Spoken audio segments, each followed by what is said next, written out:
নমস্কার। লক্ষ্মী ঝাঁপির আজকের পর্বের রিভিউ নিয়ে বাংলা সিরিয়াল সমাচার চলে এসেছে।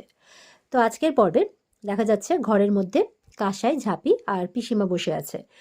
তো ঝাঁপি এবার ফোন করেছে ইয়েকে আর কি, নীলুকে, আর লাউড স্পিকারে সবাই কথা বলছে। তো ঝাঁপি বলছে যে ওরা একবেলার মধ্যে পাত্রপক্ষকে নিয়ে চলে এসেছে, যখন যা খুশি করতে পারে, তাই আর কোনো রাস্তা নেই। তো নীলু বলছে কি করি বলো তো, এই মুহূর্তে তো বাড়িতেও বলতে পারবো না, যা একটা বেকার সমস্যা নিয়ে যা কিছু চলছে বাড়িতে। তো বলছে তোমাকে তাহলে আজকে রাতেই পালাতে হবে কাঁসাই দিকে নিয়ে। বলছে আজকে রাত্রে? বলে হ্যাঁ। তখন বলছে ওরা তো তাহলে কয়েকদিনের মধ্যে জানতে পেরে যাবে যে ওরা আমার সাথে পালিয়েছে, তখন তো কাঁসাইয়ের সাথে আর কোনো সম্পর্ক রাখবে না, ওর মুখও দেখবে না, ও সেটার জন্য প্রস্তুত। তো তখন কাঁসাই তো মানে নিজের ঘরটাকে ভালো করে ঘুরে দেখছে, পিসিমাকে জড়িয়ে ধরেছে। তখন ঝাঁপি বলছে কারো পক্ষে কি সেটা সম্ভব হয় গো?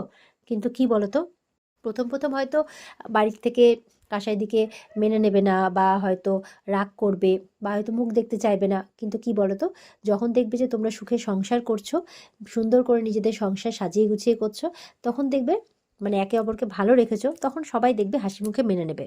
বলছে আর কে বলতে পারে, দেখা গেল তোমাদের দুজনের এত ভালোবাসা দেখে দুই পরিবারের বিবাদ সারা জীবনের মতো মিটেই গেল। তখন নীলু বলছে আচ্ছা ঠিক আছে, আমি ট্রান্সফারের জন্য এমনি অ্যাপ্লাই করে দিয়েছি, আর আজকে রাত্রে আমি বোলপুর চলে যাবো। ওখানে একটা গ্রামে একটা বন্ধুর বাড়ি আছে, আমি সেখানে না হয় কটা দিন গা ঢাকা দিয়ে থাকবো। বলছে আর একবার ট্রান্সফার অর্ডারটা পেয়ে গেলেই আমি কাঁসাইকে বিয়ে করে কলকাতায় শিফট হয়ে যাব।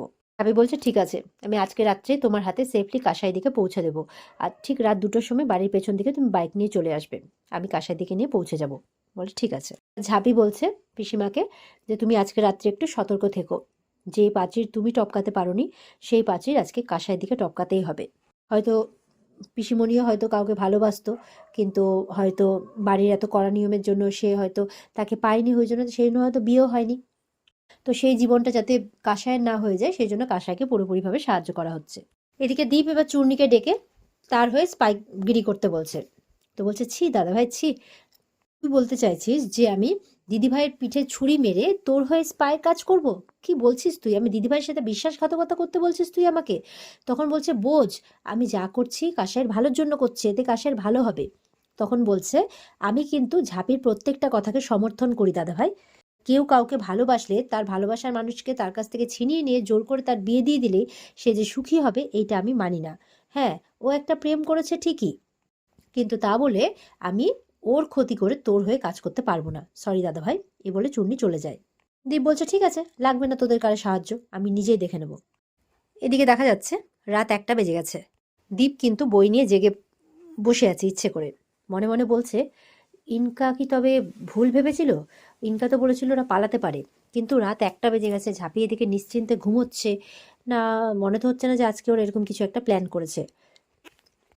এই ভাবতে ভাবতে বলছে মনে তো হচ্ছে ও সত্যি সত্যি ঘুমিয়ে পড়েছে। এদিকে দীপেরও ঘুম পাচ্ছে, বলছে না বরং ঘুমিয়েই পড়ি। এই বলে দীপ ঘুমিয়ে পড়ে। বেশ কিছুক্ষণ বাদে দীপ নাক ডাকছে। ঝাঁপিয়ে উঠেছে, দেখছে যাক হালকা হালকা নাক ডাকছে মনে হচ্ছে, তাহলে মনে হয় ঘুমিয়েই পড়েছে। এই বলে ঝাঁপি চুপ করে বেরোয়, বেরিয়ে কাঁসাইয়ের ঘরে যায়, নক করে। কাঁসাই বেরিয়ে আসে। এরপরে দুজন সিঁড়ি দিয়ে নামছে চুপ করে। ঠিক তখন দীপের মা উঠেছে জল নিতে, আর ওদিকে ওরা লুকিয়ে পড়েছে। এবার দীপের মার না একটা সন্দেহ হয়েছে, ছায়ার মতো দেখেছে নড়চড় করতে। তো তাকিয়ে আছে, এবার ওরাও ভয়ে গুটিয়ে দাঁড়িয়ে আছে, ওখান থেকে সরতে পারছে না। তখন পিসিমা এসেছে, পিসিমণি আর কি। পিসিমণি এসে বলছে বৌদি, মানে ওর ঘাড়ে হাত রেখেছে, আর ভয় পেয়ে গেছে। দীপের মা চমকে উঠেছে, বলে এরকম রাত্রিবেলা হঠাৎ করে ঘাড়ে হাত দেয় নাকি, ভয় লাগে না? বলে শোনো না, আমার মাথাটা খুব ধরেছে বৌদি, তোমার কাছে বামটাম কিছু হবে? বলে হ্যাঁ আছে, বলে একটু এনে দাও না। বলে জানো আমি ওখানে কি একটা ছায়ার মতো দেখলাম নড়চড় করলো। বলে তুমি ছাড়ো তো, ওইসব কিছু কিছু নেই ওখানে, তুমি তাড়াতাড়ি করে আমাকে বামটা এনে দাও, জলটা দাও আমি ভরছি। এই বলে দীপের মা কিন্তু বাম আনতে চলে যায়। এই সুযোগে দীপ আর মানে ঝাঁপি আর কি, ঝাঁপি আর কাঁসাই বেরোচ্ছে। তখন পিসিমণিও এগিয়ে এসছে। তো কাঁসাইয়ের মনটা খারাপ হয়ে গেছে, চোখে জল। ঝাঁপিকে বলছে সবাইকে দেখে রাখিস ঝাঁপি, সবাইকে ভালো রাখিস। বাড়িটাও ঘুরে দেখছে। তখন বলছে ঝাঁপি আর মায়া বাড়িও না কাঁসাইদি, আর মায়া বাড়িও না, না হলে যেতে পারবে না। তখন বলছে ঠিক বলেছিস, আর মায়া বাড়াবো না। এই বলে ওরা কিন্তু বেরিয়ে পড়ে। তো বেরিয়ে এবার বাইরে গিয়ে দেখছে যে নীলু চলে এসেছে। তখন কাঁসাই বলছে তুই নিশ্চয়ই আগের জন্মে আমার বোন ছিলিস রে, তুই আজকে আমার জন্য যা করলি। তখন ঝাঁপি বলছে না না, বোন ছিলাম না, বোন থাকলে তোমার দাদা ভাই আমার দাদা হয়ে যেত না। তখন হাসছে দুজন মিলে, এই বলে দুজন দুজনকে জড়িয়ে ধরে। জড়িয়ে ধরতেই তো এবার ঝাঁপি বলছে যে যাও, নীলুদা অপেক্ষা করছে, তো এই বলে কাসাই চলে যায়, নীলুর বাইকে চেপে বসে। যেই বাইকে চেপে বসেছে অমনি সামনে দিয়ে একটা ছায়া দেখতে পাচ্ছে। কার ছায়া? দীপ। দীপ এসে উপস্থিত তাদের সামনে। দেখে তো একদম কাসাই, নীলু, ঝাঁপি সবাই অবাক। সবাই একেবারে ভয় পেয়ে গেছে। এবার কি হবে? কাসাই তো একদম বাইক থেকে যেরকমভাবে উঠেছিল সেইভাবে নেমে পড়েছে। এবার দীপ সামনে এসেছে, এসে বলছে, তাহলে কাসাই, এই জন্য তুই ছেলেটার নাম নিতে পারছিলিস না, তাই তো?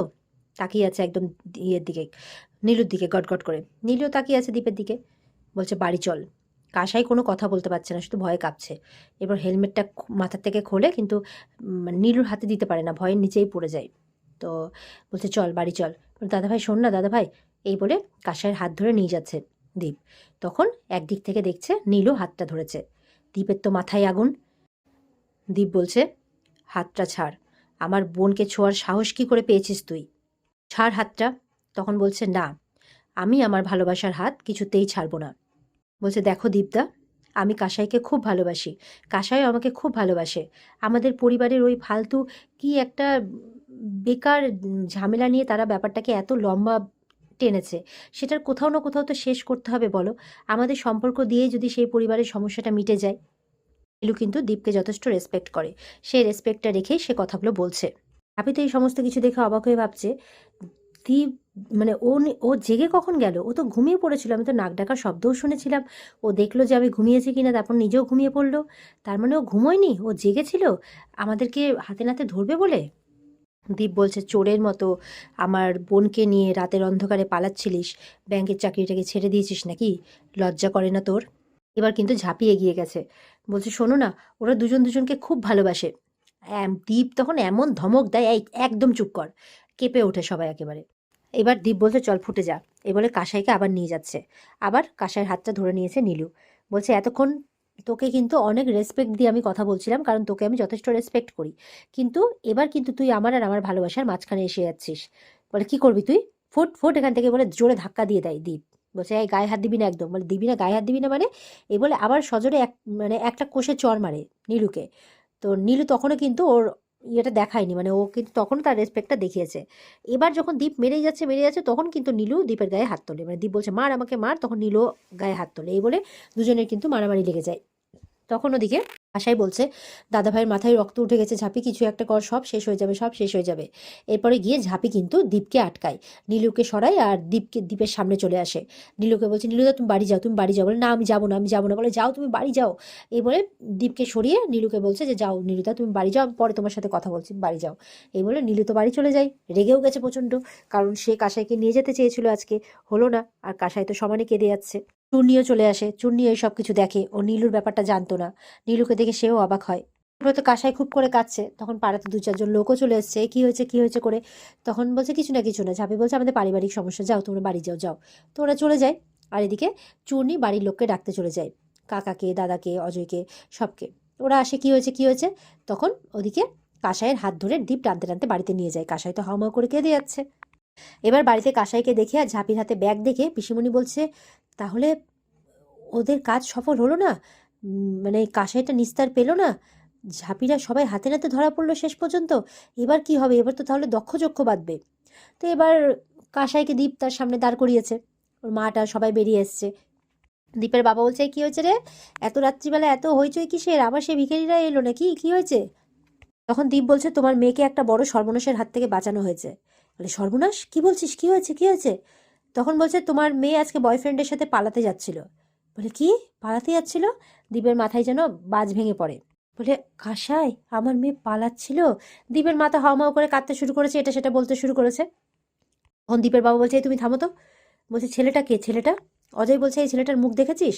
তখন ঝাঁপি মনে মনে বলছে, না না না, প্লিজ তুমি এখনই ও নীলুদার নামটা নিয়ে নিও না, তাহলে সর্বনাশ হয়ে যাবে, প্লিজ প্লিজ প্লিজ। কিন্তু দীপ কি আর শোনে? মানে ঝাঁপি মনে মনে বলছিল যদিও, দীপ বলছে, আর সেটা সে আর কেউ নয়, দত্তবাড়ির নীলু। শুনে তো সবাই অবাক। আর কাসাইয়ের বাবা একদম চরম রেগে গেছে, দেখে তো মনে হচ্ছে এক্ষুনি কাসাইকে থাপ্পড় কষে দেবে, এরকম একটা ব্যাপার।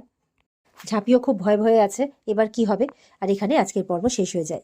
তো এই ছিল আজকের পর্বের রিভিউ। ভালো লেগে থাকলে পর্বকে লাইক কমেন্ট করে জানাতে ভুলবে না। আমাদের সাথে জুড়ে থাকতে সবাই জানো, চ্যানেলকে সাবস্ক্রাইব করতে কেউ ভুলবে না। তো আজকের পর্ব এই পর্যন্তই, দেখা হচ্ছে আগামীকালকে নতুন পর্বের রিভিউ নিয়ে। সবাই খুব ভালো থাকবে, টাটা।